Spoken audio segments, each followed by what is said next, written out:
Hello everyone. इस video में हम वही आपके प्रीवियस ईयर एग्ज़ाम में जो पूछे गए हैं ग्रामर के क्वेश्चन करने वाले हैं। इसके पहले मैंने एक वीडियो अपलोड कर दी है। आज हम आगे से देखेंगे जिसमें हमने 30 क्वेश्चन कंप्लीट कर लिए थे। आज हम 31 से देखने वाले हैं। और ये जो आपके एग्ज़ाम में आए हैं like UP PGT, UP TGT, RPSC और आपके DSSB हरियाणा टीजीटी पीजीटी, इन सभी एग्ज़ाम्स में पूछे गए हैं। ओके, आपके DSSB TGT PGT female and male दोनों में जो पूछे गए हैं सारे क्वेश्चन आपको इसमें मिलने वाले हैं। सो चलिए फिर स्टार्ट करते हैं सेशन को। आज की क्लास का फर्स्ट क्वेश्चन है और लास्ट में अपना स्कोर ज़रूर से ज़रूर शेयर करिएगा। ओके, इसमें से बहुत सारे ऐसे क्वेश्चन हैं जो आपको अपकमिंग एग्ज़ाम में मिलने वाले हैं क्योंकि रिपीट होते हैं क्वेश्चन। चलिए फिर स्टार्ट करते हैं सेशन को। क्वेश्चन है, did he dash criticise my arrangements. यहाँ पे बताना है, आपको फिल करना है नीड, ऑट, डेयर, मस्ट। क्या यहाँ पे आप फिल करने वाले हो? तो यहाँ पे क्या पूछा जा रहा है कि did he dash criticise my arrangements. यहाँ पे क्या आएगा? क्वेश्चन है कि क्या उसने मेरी अरेंजमेंट की आलोचना करने की हिम्मत की है। यहाँ पे आपका क्या आएगा? हिम्मत मैंने बोल दिया है, नीड तो आएगा ही नहीं और ना ही ऑट आएगा ना ही मस्ट आएगा। यहाँ पे आपका जो करेक्ट है वो डेयर आ जाएगा। यहाँ पे dare, did he dare criticise my arrangement, क्यों क्या उसने मेरी अरेंजमेंट को आलोचना करने की हिम्मत की है। सो यहाँ पे डेयर करेक्ट हो जाएगा। ठीक है, डेयर भी एक वर्ब है जो एक ऑक्सिलरी वर्ब है। ठीक है, जो बोल्डनेस और करेज के लिए कुछ करने की, जिसमें आपको कुछ करने की हिम्मत हो या करेज हो, उसके लिए यूज़ किया जाता है। ठीक है, ये याद करना है। और जब भी आपका सब्जेक्ट प्लस डेयर आ जाए, अगर यही मेन वर्ब का काम कर रहा है, ये याद रखिएगा, मेन वर्ब का काम कर रहा है, तो इसके बाद आपका बेयर इन्फिनिटिव आता है। बेयर इन्फिनिटिव मतलब वर्ब तो आएंगी बिना टू के आएंगी, वर्ब की फर्स्ट फॉर्म आएगी लेकिन टू नहीं आएगा। जैसे यहाँ पे आप देख सकते हैं डेयर आया है, डेयर, बट यहाँ पे टू क्रिटिसाइज नहीं आया। बहुत सारे के दिमाग में आएगा यहाँ पे टू क्रिटिसाइज आना चाहिए, बट नहीं आएगा क्योंकि डेयर यहाँ पे मेन वर्ब का काम कर रहा है। तो ये याद रखना है, डेयर मेन वर्ब का काम कर रहा है, तो याद रखना है, चाहे अफर्मेटिव हो चाहे इंटेरोगेटिव में हो, कभी भी डेयर मेन वर्ब का काम करेगा। तो उसके बाद अगर आपकी नॉन इन्फिनिट वर्ब आ रही है तो वो बिना टू के आएगी, यानी कि बेयर इन्फिनिटिव आएगा, बिना टू के आएगा। ओके, सो यहाँ पे सी करेक्ट हो जाएगा। नेक्स्ट वन पे आएंगे। Choose the option having correct form of the tense. यहाँ पे बताना है कि कौन सा टेंस आपका सही है। 4 ऑप्शन है, 4 ऑप्शन में कौन सा आपका ऑप्शन करेक्ट है ये बताना है। He has come back last night, he came back last night, he is coming back last night, he was coming back last night. तो हम कैसे यहाँ पे फाइंड आउट करेंगे कि हमारा कौन सा सेंटेंस यहाँ पे सही है। ये आपका आया था यूपी पीजीटी 2021 में आया था। जिन्होंने दिया होगा उनको याद होगा, ये आपका यूपी पीजीटी 2021 में क्वेश्चन आया हुआ है ये। तो हम देखेंगे यहाँ पे एक वर्ड है लास्ट नाइट। तो याद रखना है, कभी भी आपका स्टडे आ जाए, स्टडे आ जाए, एगो आ जाए, ये मैंने मेनी टाइम्स बताए हैं, लास्ट नाइट आ जाए, लास्ट नाइट हो गया, लास्ट मंथ हो गया, लास्ट वीक हो गया, या कोई पर्टिकुलर कोई डेट हो गया 1920 या फिर 1921, कोई पर्टिकुलर डेट आ गई है। तो ये कभी भी सेंटेंस में स्टडे देखेंगे, एगो देखेंगे, last night, last month, last week, last day, या कोई पर्टिकुलर डेट आ रही है, तो वो आपका सेंटेंस जो जिसमें किस में जाएगा, सिंपल पास्ट में जाएगा। ये ध्यान रखना है, वो टेंस आपका किस में जाएगा, सिंपल पास्ट में जाएगा। तो यहाँ पे देखिए लास्ट नाइट आया हुआ है, सो ये तो आपका सिंपल पास्ट में नहीं है, हैज़ है, परफेक्ट में है। ये वाला देखेंगे तो ये आपका कॉन्टिन्यूअस में चल रहा है, ये इसलिए गलत हो गया। ये भी कॉन्टिन्यूअस में है, पास्ट कॉन्टिन्यूअस, ये प्रेजेंट कॉन्टिन्यूअस। यहाँ पे आपका जो करेक्ट आंसर होगा बी होगा, ही केम बैक लास्ट नाइट, क्योंकि यहाँ पे देखिए आपका सिंपल पास्ट में है और यहाँ पे आपका सेकेंड फॉर्म लगी हुई है। सो यहाँ पे बी करेक्ट हो जाएगा। ओके, नेक्स्ट वन क्या है, what is grammatically status of the underline word in the following sentence. यहाँ पे पूछा जा रहा है, ये आपका यूपी टीजीटी में आया हुआ क्वेश्चन है। जिन्होंने यूपी टीजीटी दिया होगा उनको याद होगा 2021 में ये क्वेश्चन आया था। यहाँ पे बताना है parts of speech, everybody joins hands and dance round. Round पे आपका अंडरलाइन किया गया है। राउंड की पार्ट्स ऑफ स्पीच बतानी है कि नाउन है, वर्ब है, एडजेक्टिव है या वर्ब है, क्या है। यहाँ पे सभी ने क्या किया, हैंड्स को ज्वाइन किया और फिर डांस करने लगे, है ना। डांस की पार्ट्स ऑफ स्पीच, डांस क्या है, एक वर्ब है और वर्ब को ही मॉडिफाई कर रहा है कि चारों तरफ उन्होंने क्या किया, राउंड किया, चारों तरफ क्या किया उन्होंने, डांस किया। वर्ब को मॉडिफाई करने वाला क्या कहलाता है, एडवर्ब। तो यहाँ पे जो आपका नाउन है वो एडवर्ब है। So B is correct. 1 minute, yes, B is correct, adverb हो जाएगा। तो ये चीज़ें याद रखनी है आपने कि जो एडवर्ब है वो क्वालिफाई किसको करता है, वर्ब को करता है, एडजेक्टिव को करता है, एडवर्ब एडवर्ब को करता है, डिटरमिनर को करता है, क्लॉज को करता है, प्रपोजिशन को करता है, सेंटेंस में करता है। ये आपने ध्यान रखना है कि एडवर्ब, तो यहाँ पे एडवर्ब वर्ब को कर रहा है।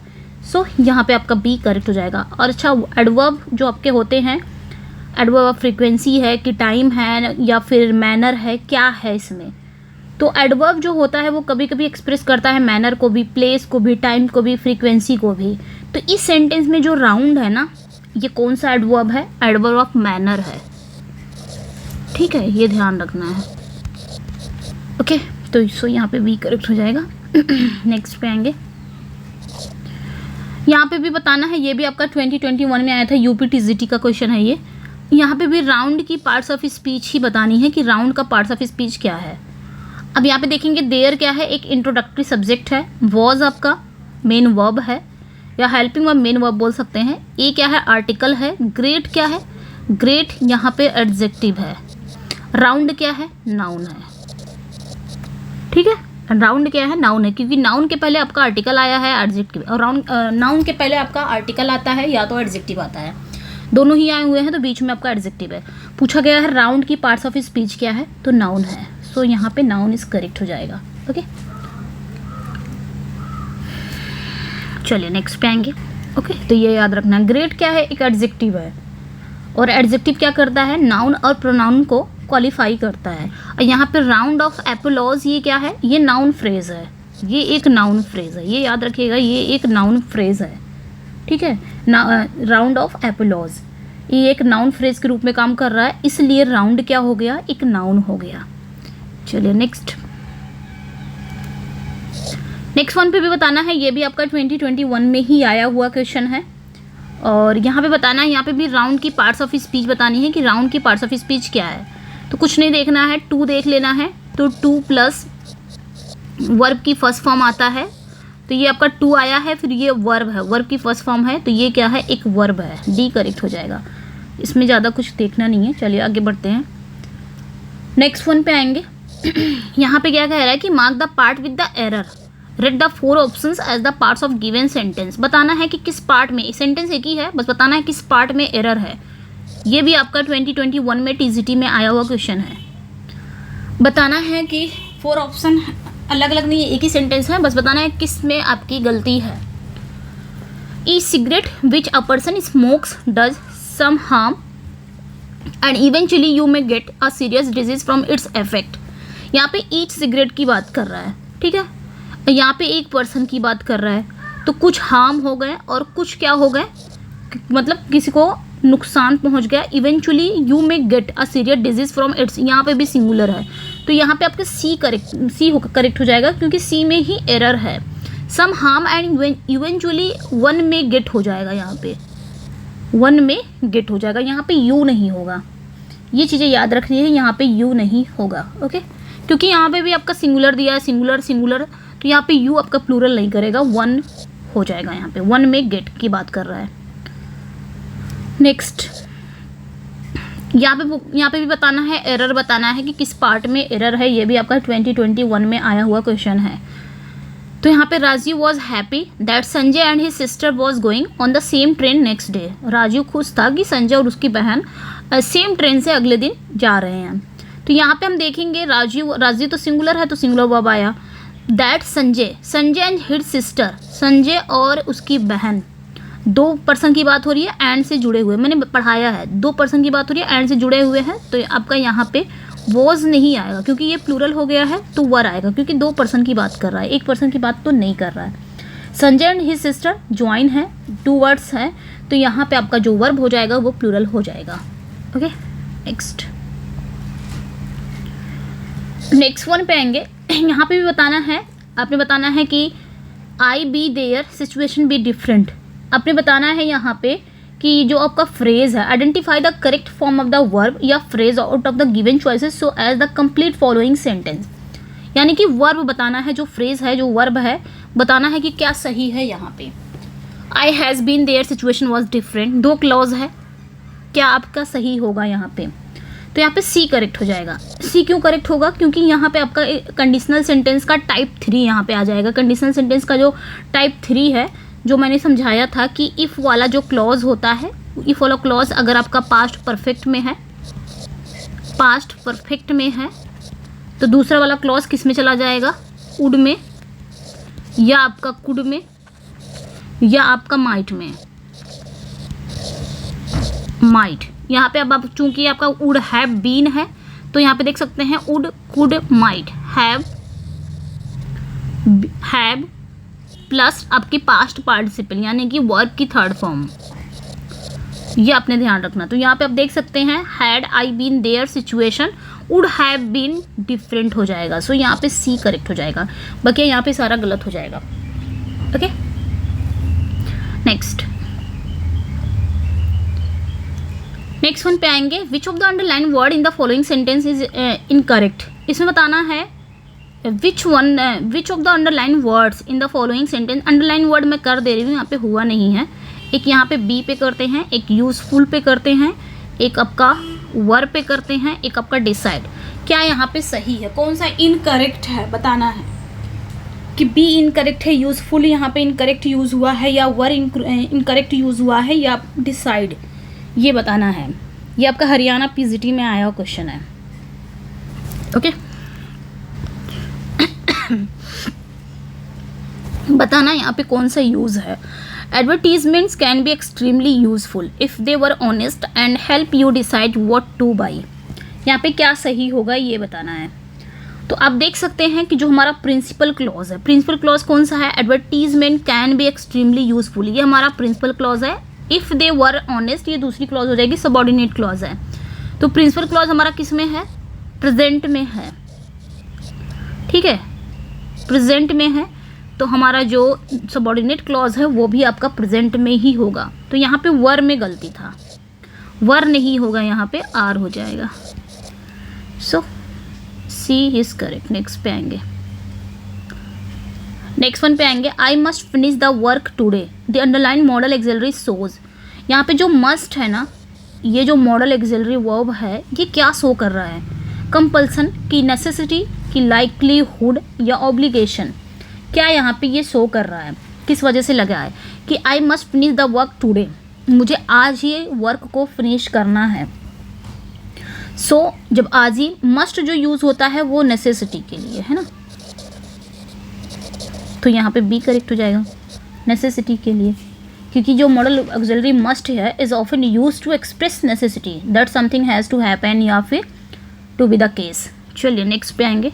सो यहाँ पे बी करेक्ट हो जाएगा। नेक्स्ट वन पे आएंगे। We should never get down from a moving train. Never के यहाँ पे अंडरलाइन वर्ड है, नेवर का बताना है पार्ट्स ऑफ स्पीच की नेवर यहाँ पे है क्या? वर्ब, प्रेपोजिशन, एडवर्ब या फिर एडजेक्टिव। क्या है नेवर? तो यहाँ पे we should never get down, never यहाँ पे क्या हो जाएगा? आपका एडवर्ब हो जाएगा। ओके, नेवर क्या है? एडवर्ब है। सो सी करेक्ट हो जाएगा। We should never get down from a moving train, never is an adverb. Adverb क्या होता है? जो मॉडिफाई करता है वर्ब को, एडजेक्टिव को, एडवर्ब को करता है। और नेवर क्या है? नेवर हम कौन सा एडवर्ब है? तो नेवर एडवर्ब ऑफ टाइम भी है, ये ध्यान रखिएगा। ये टाइम में भी जाता है और फ्रीक्वेंसी में भी जाता है, ये adverb of frequency. Okay, next जहाँ पे ज़रूरी रहेगा वहाँ पे मैं डिटेल समझाऊंगी क्योंकि वीडियो बहुत लेंदी हो जाती है। I would rather read than talk, मतलब मैं बात करने के बजाय क्या करूँगा? पढ़ना प्रीफर करूँगा। अंडरलाइन वर्ड है मॉडल वुड। वुड यहाँ पे क्या बता रहा है? क्या बता रहा है यहाँ पे? प्रोबेबिलिटी या स्ट्रॉन्ग डिज़ायर, प्रीफरेंस या डिटर्मिनेशन। वुड यहाँ पे किस वजह से रखा गया है? सो यहाँ पे जो राइट आंसर हो जाएगा वो आपका प्रीफरेंस। वुड हम क्यों रखते हैं? प्रीफरेंस के लिए। We use would to express a preference when different choices are possible and it is followed by the base form of the verb. Okay, ये याद रखना है। वुड को जब भी हम रखेंगे, वुड हम कहाँ रखते हैं, जहाँ पे एक डिफरेंट चॉइस होगी कि आपको चाय चाहिए या कॉफ़ी, वहाँ पे हम जहाँ पे जिसको हम प्रीफर कर देंगे, प्रीफरेंस के लिए वुड का यूज़ करते हैं। यहाँ पे क्या कह रहा है कि बात करने के बजाय मैं पढ़ना पसंद करूँगा। अब यहाँ पे उसने प्रीफर कर दिया ना, पढ़ना और बात करने में प्रीफर कर दिया, तो प्रीफरेंस जहाँ पे होगा वहाँ पे हम वुड का यूज़ करेंगे, ये याद रखना है। Next, which of the following sentence is grammatically correct. यहाँ पे बताना है कि कौन सा सेंटेंस, 4 ऑप्शन है, कौन सा सेंटेंस आपका करेक्ट है। 3 गलत है, 1 सही है। पहला देख लेते हैं, इसको चारों ही पढ़ना पड़ेगा तभी तो जान पाएंगे कौन सा सही है। The state of his affairs were such as to cause anxiety to his creditors. The rise and fall of the tide is due to lunar influence. The chairman with the directors are to the present. Sanskrit as well as Arabic were taught there. Correct बताना है कि कौन सा sentence correct है। पहले देखेंगे the state of his affairs were, यहाँ पे आपका वर जो लगा है क्या ये सही है, क्योंकि यहाँ पे ऑफ आया है और ऑफ के बाद जो सेंटेंस आते हैं वो आपके ऑब्जेक्ट हो जाते हैं। ऑफ के पहले वाला जो सेंटेंस आता है, वर्ड आता है, सॉरी वर्ड जो आता है वो हमारा सब्जेक्ट होता है, तो इसके अकॉर्डिंग तो यहाँ पे वॉज आना चाहिए, इसलिए ये सेंटेंस गलत हो गया। वॉज नहीं आया, वॉर आया, ये गलत हो गया। The rise and fall of the tide is due to lunar influence. The chairman with the directors, chairman with the director, with आया है जब भी हम सेंटेंस को अब देख सकते हैं, जब भी हम जैसे आपका एज वेल एज आ जाए, अलोंग विद आ जाए, टुगेदर विद आ जाए, no less than, in addition to, with, या फिर आप लाइक, अनलाइक, इनसे 2 सब्जेक्ट मिलते हैं, मतलब इनसे 2 सब्जेक्ट जुड़ते हैं, ज्वाइन रहते हैं, तो हम वर्ब किसके अकॉर्डिंग रखेंगे, पहले वाले के। तो याद रखिएगा कि जब भी आपका as well as, along with, together with, no less than, in addition to, like, unlike, with join 2 subject, the verb will be according to the first subject. तो यहाँ पे विद आया है, इसके अकॉर्डिंग यहाँ पे इज आना चाहिए, जो कि नहीं आया है, इसलिए ये गलत हो गया। एज वेल एज से 2 आपके नाउन जुड़े हुए हैं, 2 सब्जेक्ट जुड़े हुए हैं, तो पहले वाले के अकॉर्डिंग हमको रखना चाहिए। पहला वाला अगर सिंगुलर है तो सिंगुलर, प्लूरल है तो प्लूरल। संस्कृत सिंगुलर है तो यहाँ पे भी आपका सिंगुलर ही आना चाहिए, जो कि नहीं है, गलत है, ये बी करेक्ट हो जाएगा। ठीक है, अब मैंने तीनों बता दिया कि क्यों गलत है, ये भी बता दिया है। तो यहाँ पे वॉज होना चाहिए, यहाँ पे भी आपका इज होना चाहिए, और यहाँ पे भी आपका इज होना चाहिए, ध्यान, और वॉज होना चाहिए, ये चीज़ें याद रखिएगा। नेक्स्ट पे आएंगे, बी पे। B is correct. Next question जो है यहाँ पे अंडरलाइन वर्ड बताना है। Underline word, which of the following does not mean the same as the underline word in the given sentence. Underline word क्या है, विजिबली। अब 4 ऑप्शन है, इसमें बताना है कि विजिबली का कौन सा सेम मीनिंग निकाल रहा है। एक ऐसा वर्ड है जो विजिबली का अपोजिट है, ये बताना है, मतलब सिमिलर मीनिंग बताना है, विजिबली का एक अपोजिट होगा। तो यहाँ पे जो अपेरेंटली मतलब भी होता है, विजिबल से रिलेटेड ही है, और नोटिसबली ये भी विजिबल से रिलेटेड है, ऑब्वियसली ये भी विजिबल से रिलेटेड। बट यहाँ पे सी जो है इम्परसेप्टिबली, इम्परसेप्टिबली मतलब क्या होता है, इनविजिबल, ये आपका हो जाएगा अपोजिट। ये क्या होता है, इनविजिबल, ऑलमोस्ट इम्पॉसिबल टू सी और नोटिस। ठीक है, ये अपने ध्यान रखना है, इनविजिबल हो जाएगा, तो यहाँ पे सी करेक्ट हो जाएगा। ये भी आपका हरियाणा में ही पूछा गया है, पीजीटी में। Next one, identify the sentence the noun clause from the given sentence. तो ये आपके 4 ऑप्शन है, इसमें बताना है कि कौन सा सेंटेंस नाउन क्लॉज है। कोड दिया गया है, नीचे बताना है कि 1 है तो 1 पे जाएंगे, अगर 4 है तो 4 पे भी जा सकते हैं। पहला देखेंगे, who will be selected for the post is not certain. Who will be the selected for the post, यहाँ पे वर्ब है, वर्ब के पहले कोई क्लॉज आ रही है, वर्ब के पहले अगर आपकी सबऑर्डिनेट क्लॉज आ रही है, मैंने ये पढ़ाया है क्लॉज की वीडियो बहुत ही अच्छे से, अगर आपने वो वीडियो देख ली ना तो फिर आपका क्लॉज से कभी भी आपका गलत नहीं होगा। वर्ब से पहले अगर आपकी सबऑर्डिनेट क्लॉज आ रही है तो वह हमारी कौन सी क्लॉज है, नाउन क्लॉज है, ये आपने ध्यान रखना है, कौन सी क्लॉज है, नाउन क्लॉज है। ही केम टू, यहाँ पे देखिए वर्ब से पहले ये क्लॉज आई है, सबऑर्डिनेट, वो नाउन क्लॉज है। ही केम टू टेल मी, वो मुझे बताने आया, क्या बताने आया, जब भी आपका वर्ड से क्वेश्चन आएगा, ही केम टू टेल मी, वो मुझे बताने आया, क्या बताने आया, कि द स्कूल वॉज क्लोज्ड, कि स्कूल बंद है। अब यहाँ पे देखिए, ही केम टू टेल मी, वो मुझे बताने आया क्या, व्हाट का आंसर मिला कि स्कूल क्या था, बंद था। और व्हाट का आंसर अगर आपका सबऑर्डिनेट क्लॉज में मिल रहा है तो ये आपका भी नाउन क्लॉज हो गया। ठीक है, the gift that Ravi brought was the best, gift that Ravi brought was the best, मतलब the gift that Ravi brought, जो गिफ्ट था वो रवि ने जो लिया वो बेस्ट था। रवि ने क्या लिया? गिफ्ट लिया। रवि का फोकस किस पे हो रहा है? गिफ्ट पे। गिफ्ट क्या है? एक नाउन है, और नाउन को क्वालिफाई कौन करता है? एडजेक्टिव। तो ये आपका जो क्लॉज हो गया that Ravi brought was the best, ये आपका एडजेक्टिव क्लॉज हो गया। ठीक है। We went into the room where everyone had gathered. अब यहाँ पे क्या कर रहा है कि जहाँ पे सभी लोग इकट्ठा हुए, यहाँ पे पहले इससे क्वेश्चन करेंगे। We went into the room, हम रूम में गए, हम रूम में गए जहाँ पे सभी लोग क्या हो गए? गैदर हो गए। गैदर वर्ब पे ये अपना फोकस कर रहा है, और वर्ब को मॉडिफाई कौन करता है? एडवर्ब। तो ये जो क्लॉज हो गई आपका एडवर्ब क्लॉज हो गया। ठीक है। तो यहाँ पे हमें बताना क्या था? नाउन क्लॉज बताना था। तो नाउन क्लॉज कौन कौन सा है? पहला और दूसरा। सो यहाँ पे आपका ऑप्शन बी करेक्ट हो जाएगा। सेंटेंसेस 1 and 2 ये आपका सही हो जाएगा। ओके। मैंने और भी बता दिए हैं कि कैसे कैसे आप फाइंड आउट कर सकते हैं। वैसे आप जाके क्लॉज की वीडियो मेरी देख सकते हैं, चैनल पे विजिट कर सकते हैं। सो यहाँ पे बी करेक्ट हो जाएगा। Okay. Next, which of the following sentences has a transitive verb. बताना है कि कौन सा, जो इसमें चारों में कौन सा वर्ब ट्रांसिटिव वर्ब है। तो ट्रांसिटिव वर्ब क्या होता है? अपने साथ ऑब्जेक्ट लेता है, बिना ऑब्जेक्ट ये अधूरा है। अपने साथ क्या लेता है? ऑब्जेक्ट लेता है, एक डायरेक्ट ऑब्जेक्ट लेता है, और बिना ये ऑब्जेक्ट के अधूरा होता है। और इनट्रांसिटिव क्या होता है? वो उसको किसी ऑब्जेक्ट की ज़रूरत नहीं होती। इनट्रांसिटिव जो क्या होता है, उसे किसी ऑब्जेक्ट की ज़रूरत नहीं पड़ती, वो अपना कंप्लीट मीनिंग देता है। और ट्रांसिटिव जो होता है वो कंप्लीट मीनिंग नहीं देता है, उसको एक ऑब्जेक्ट की ज़रूरत पड़ती है। जैसे द डॉग वेंट मैड, कुत्ता क्या हो गया? पागल हो गया। कहीं आपको कुछ ऑब्जेक्ट की ज़रूरत पड़ रही है, कंप्लीट मीनिंग दे रहा है। मैंने कहा कुत्ता पागल हो गया, कोई क्वेश्चन नहीं दिमाग में, ये कंप्लीट मीनिंग दे रहा है, तो ये आपका इंट्रांसिटिव हो गया। ऑल एनिमल्स डाई, सारे जानवर जो हैं वो मर गए हैं, मर जाते हैं, तो ये अभी आपका कंप्लीट मीनिंग दे रहा है। कहीं पे भी आपको क्वेश्चन नहीं है कि आगे क्या बोलने वाले हो, ये कंप्लीट मीनिंग दे रहा है। कुछ भी आपके दिमाग में व्हाट या होम का कुछ क्वेश्चन नहीं निकल रहा है, ये भी आपका इंट्रांसिटिव है। सी हैज़ फॉलन असलीप, ये भी आपका इंट्रांसिटिव है, क्योंकि इसे भी ऑब्जेक्ट की ज़रूरत नहीं है। लेकिन मैंने कहा द मैन किल्ड, मैंने सिर्फ इतना ही बोला द मैन किल्ड, आदमी ने मार दिया, तुरंत आपके दिमाग में क्वेश्चन आएगा क्या? व्हाट। तो व्हाट और होम से अगर आपका क्वेश्चन उठ रहा है और जवाब मिल जा रहा है, जवाब आपको चाहिए और जवाब मिल रहा है, तो वो आपका ट्रांसिटिव वर्ब है।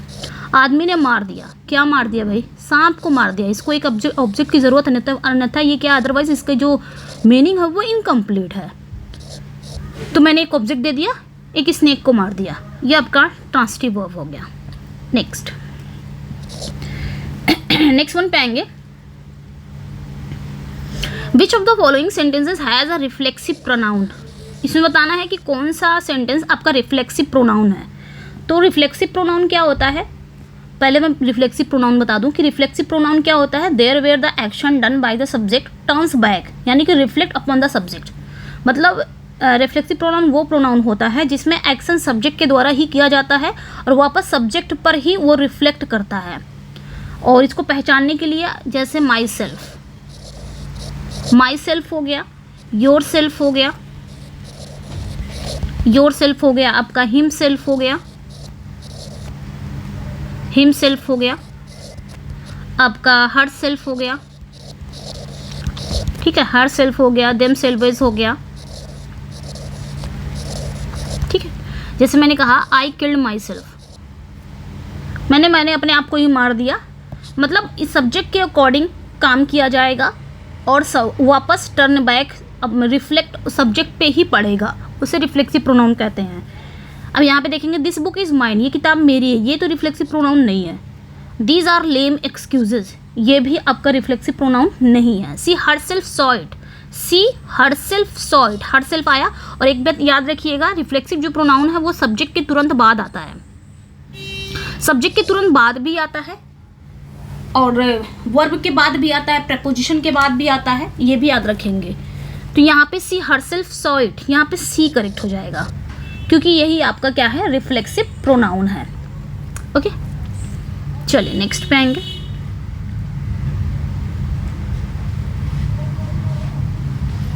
आई थिंक यहाँ पे सी सॉ हर सेल्फ होना चाहिए, है।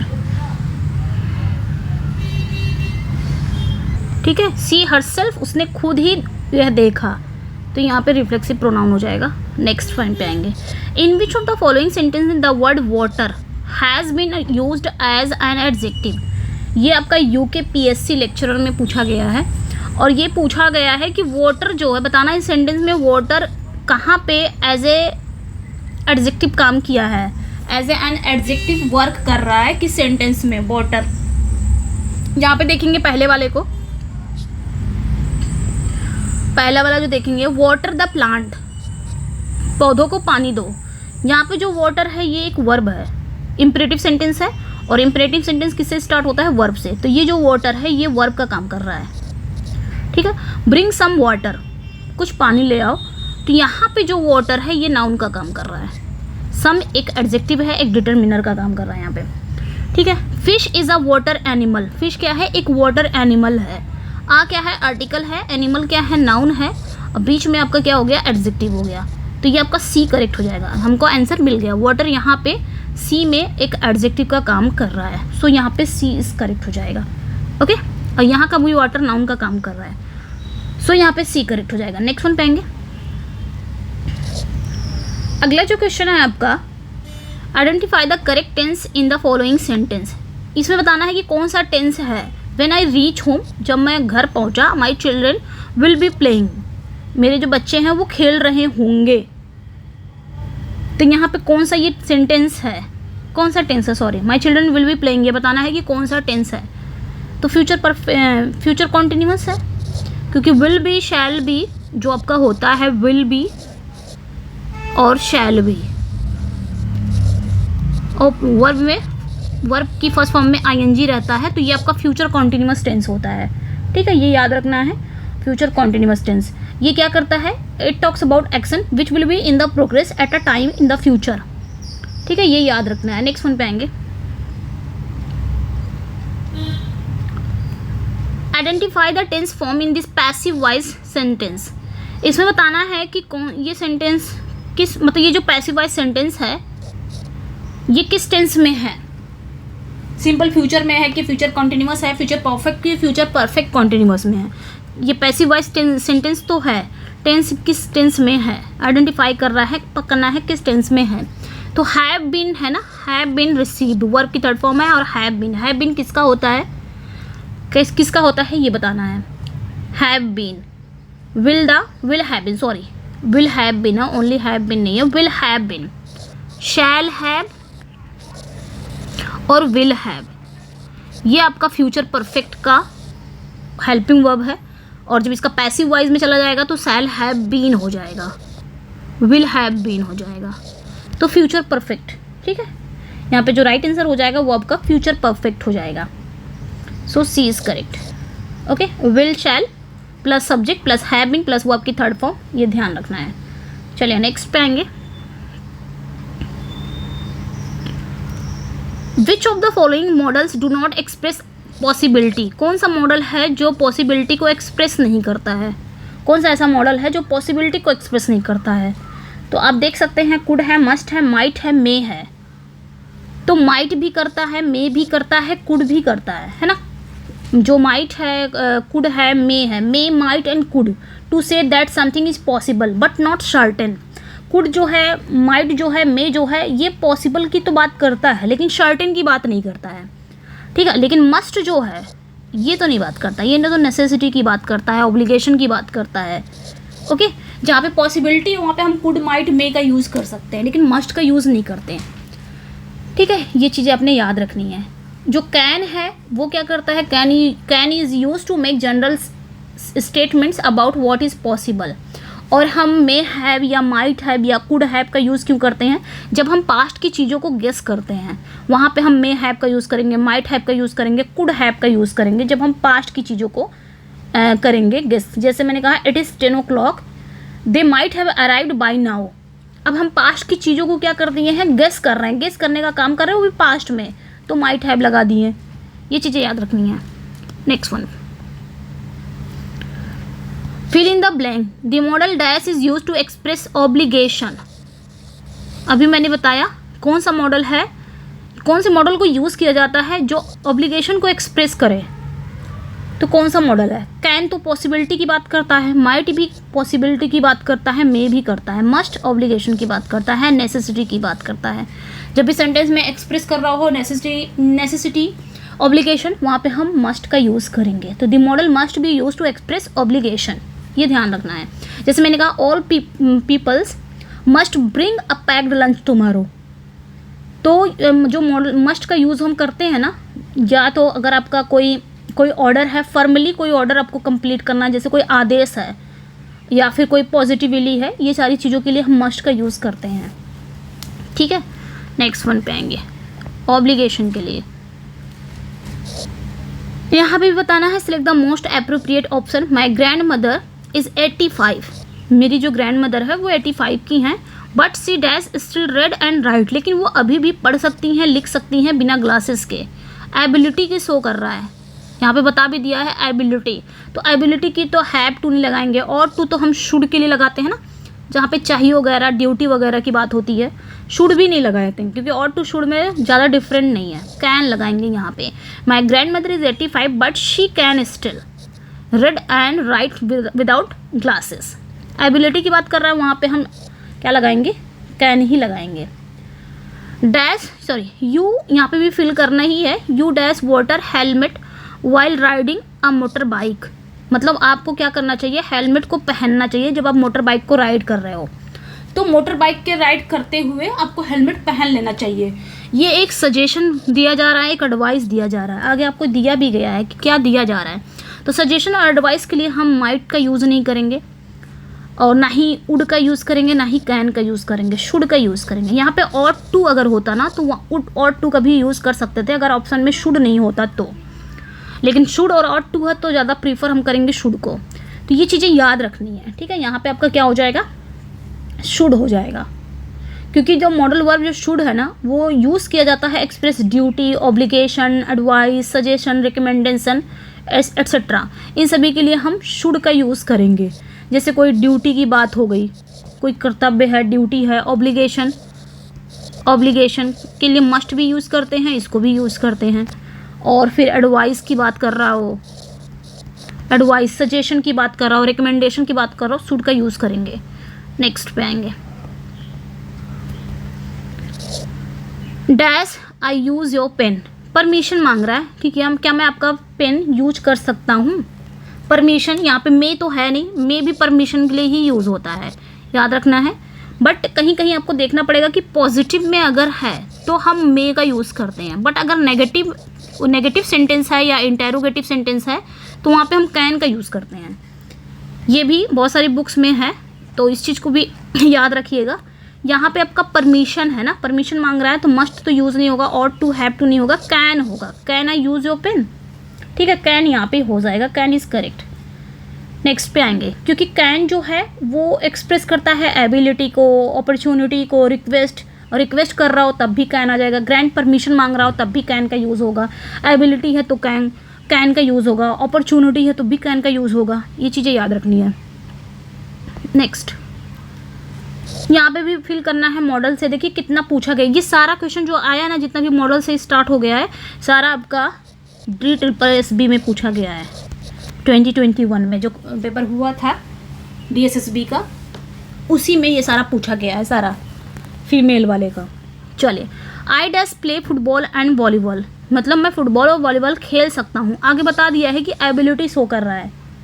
अब एबिलिटी के लिए हम क्या लगाएंगे? वुड तो लगाते नहीं है, हैव टू बट नहीं लगाते, कैन लगाएंगे। देखिए आपका 2021 में पूछा गया है DSSB में। ठीक है, तो अभी मैंने बताया कि कैन को हम किस लिए यूज कर सकते हैं। एबिलिटी हो तो यूज कर सकते हैं, या फिर अपॉर्चुनिटी हो, ये भी याद रखिएगा। अपॉर्चुनिटी हो या फिर रिक्वेस्ट हो, तब भी हम कैन का यूज़ करते हैं। अगर ग्रैंड परमिशन मांगना हो, ग्रैंड परमिशन हो तो तब भी हम करते हैं। ठीक है, ये सारी अगर एक्सप्रेस कर रहा है तो कैन का यूज़ करेंगे। चलिए नेक्स्ट पे आएंगे। यहाँ पे भी फिल ही करना है। I dash love my parents denotes obligation और ड्यूटी। अब यहाँ पे ऑब्लिगेशन भी दे दिया है, ड्यूटी। ऑब्लिगेशन के लिए आप कंफ्यूज हो जाएंगे, हो सकता है मस्ट लग जाए, बट ऑप्शन में मस्ट नहीं है। बट आगे क्या दे दिया है? ड्यूटी। तो ड्यूटी के लिए भी मैंने बताया है, यहाँ पे शुड भी नहीं है। ought to लग जाएगा। ठीक है, ये ध्यान रखना है ये सारी चीज़ें। ought to यहाँ पे आपका क्या हो जाएगा, क्योंकि ought to और should दोनों ही सिमिलर है, लेकिन सबसे ज़्यादा हम किसको यूज़ करते हैं, should को यूज़ करते हैं। लेकिन ought to अगर ऑप्शन में है तो ought to पे भी आप जाएंगे। we use ought to when we talk about things which are desired या फिर ideal। ठीक है, नेक्स्ट पे आएंगे। यहाँ पे भी फिल करना है, correct form of the verb fill करना है। We dash go to Guwahati by Rajdhani Express last month की बात कर रहा ना। अभी मैंने समझाया स्टरडे हो जाए, एगो हो जाए, last month, last week, last day या लास्ट ईयर हो जाए या कोई पर्टिकुलर डेट आ रहा है तो आप किस में जाएंगे, तुरंत आप देख लिए लास्ट तो किस में चले जाएंगे, सिंपल पास्ट में जाएंगे। और यहाँ पे वर्ब को ही फिल करना है तो सिंपल पास्ट का वर्ब क्या हो जाएगा, वेंट हो जाएगा। गो का क्या हो जाएगा, वेंट हो जाएगा सिंपल पास्ट में। ओके, ये चीज़ें याद रखनी है। चलिए नेक्स्ट पे आएंगे। ये सारा पूछा गया आपके DSSB PGT में पूछा गया सारा क्वेश्चन, ये जितना भी इधर है। एवरी मॉर्निंग, यहाँ पे भी वर्ब ही फिल करना है। Every morning she dash wake up early and gets ready for work, मतलब हर सुबह वो क्या करती है, जल्दी जग जाती है और फिर काम के लिए तैयार हो जाती है। तो एवरी मॉर्निंग, ये जो फ्रेज़ है यहाँ पे एवरी मॉर्निंग, ये हमको बता रहा है कि टेंस हमारा किस में जाएगा, एक्शन क्या हो रहा है, एवरी मॉर्निंग और गेट्स। अगर आपको इससे समझ में नहीं आ रहा है तो यहाँ पे एंड लगा के गेट्स दिया। गेट्स किस में है, सिंपल प्रेजेंट में है। सिंपल प्रेजेंट में है तो ये वाला भी क्लॉज किस में जाएगा, सिंपल प्रेजेंट में जाएगा। और एवरी मॉर्निंग यहाँ पे हैबिट सेंस कर रहा है, हैबिट बता रहा है और हैबिट के लिए हम सिंपल प्रेजेंट में ही रखते हैं। तो यहाँ पे क्या हो जाएगा आपका, वेक्स हो जाएगा, वेक्स अप हो जाएगा। सो यहाँ पे डी करेक्ट हो जाएगा। एंड लास्ट क्वेश्चन है आज का, fill in the blank with present perfect tense. हमें फिल करना है प्रेजेंट परफेक्ट टेंस को। Alex dash the book thoroughly, Alex ने क्या किया, बुक को थॉरोली पढ़ लिया है। तो प्रेजेंट परफेक्ट का आपका टेंस क्या है, हैज़ और हैव है, sorry helping verb. Present perfect का हेल्पिंग वर्ब क्या है, हैज़ है प्लस वर्ब की थर्ड फॉर्म है। तो देखते हैं किस में है, हैज़ है प्लस वर्ब की थर्ड फॉर्म। अब चूंकि एलेक्स क्या है, एलेक्स एक नाम है जो कि सिंगुलर है, और जब सिंगुलर है तो हमें सिंगुलर के लिए हैज़ लगाना रहता है, नॉट हैव। प्लूरल के लिए हैव लगाएंगे। तो यहाँ पे हैव रेड नहीं होगा, डिड और हैड की तो बात ही नहीं हो रही है, यहाँ पे हैज़ हो जाएगा। और रेड जो है आपका, रेड का तीनों फॉर्म रेड रेड ही है, पढ़ना फर्स्ट सेकंड थर्ड तीनों रेड रेड है, बी करेक्ट हो जाएगा। तो ये थे आपके प्रीवियस ईयर के 30 क्वेश्चन, इसमें भी मैंने लिए थे और बाकी के जो क्वेश्चन है वो हम नेक्स्ट वीडियो में देखेंगे। तो थोड़ा थोड़ा हम देखेंगे क्योंकि वीडियो बहुत लेंदी हो जाती है, प्लस मुझे थोड़ा सा समझाना भी रहता है। ओके, चलिए फिर मिलते हैं। कैसा लगा अपना फीडबैक ज़रूर दीजिएगा। और इसका PDF चाहिए तो आप मेरे टेलीग्राम व्हाट्सएप पे जुड़ सकते हैं, डिस्क्रिप्शन में लिंक दिया हुआ, वहाँ से जाके जुड़ सकते हैं। फर्स्ट टाइम जो मेरे चैनल को वॉच कर रहे हैं, चैनल को सब्सक्राइब कर लीजिए, वीडियो को लाइक एंड शेयर ज़रूर कर दीजिएगा अगर आपको ये सेशन अच्छा लग रहा है तो। ओके, और मिलते हैं नेक्स्ट वीडियो में। Thank you for watching, bye bye.